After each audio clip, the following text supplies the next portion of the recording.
ជំរាបសួរបងចាជំរាបសួរបងបាទបងមានឈ្មោះអ្វីដែរឈ្មោះសុកខឿនសុកខឿនចាបាទ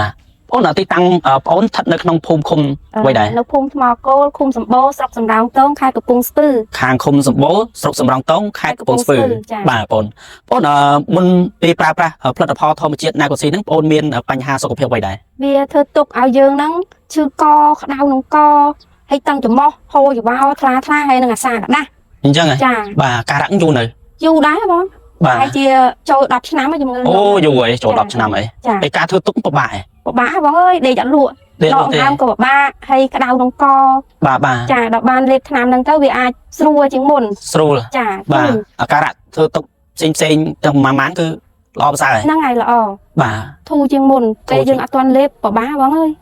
ដេកអត់ដែរលក់ទេក្តៅក្នុងកដូចពេលយើងញ៉ាំទឹកញ៉ាំអីនៅតែក្តៅយ៉ាងស្ងួតហ្មងក្នុងពងកយើងហ្នឹងបាទស្ងួតធ្វើទុកយើងពិបាកបាទចាហ្នឹងហើយការញ៉ាំដេកអីពិបាកសពបែបយ៉ាងហ្នឹងហើយញ៉ាំតញ៉ាំក៏តមតែអត់តមទេគឺពិបាកហ្នឹងហ្មងបាទហ្នឹងបាទចាអញ្ចឹងការធ្វើទុកសរុបទៅច្រើនឆ្នាំហើយញ៉ាំមិនដឹងផងឥឡូវញ៉ាំមិនដឹងជាប់ចាបាទណាកូស៊ីចាណាកូស៊ីហ្នឹងបាទអញ្ចឹងការៈទាំងអស់ហ្នឹងគឺធ្វើទុកយូរហើយបងបាទបញ្ហាទាំងច្រមុះទាំងពងកមានស្លេះមានអីហ្នឹងបាទ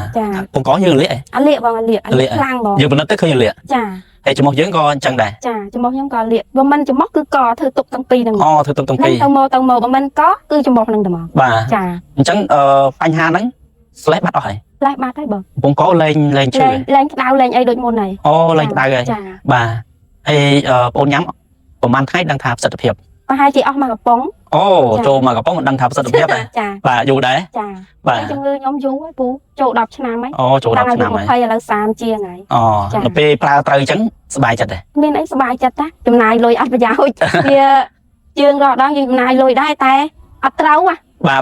ដល់ពេលឥឡូវបានត្រូវសប្បាយចិត្តបាទរូបអូនផ្ទាល់ក្រុមគ្រួសារអីសប្បាយចិត្តហ្នឹងហើយបាទបានធូរជាហើយចាហ្នឹងហើយបាទ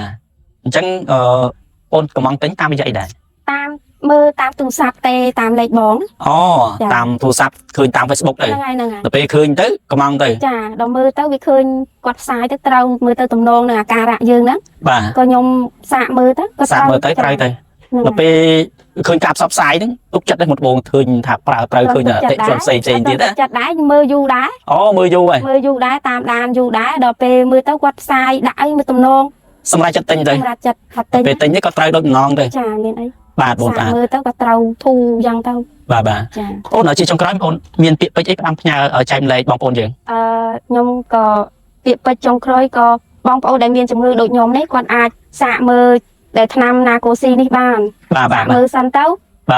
បើមិនទាន់ជឿក៏សាកមើលខ្លួនឯងសិនទៅណាបាទបង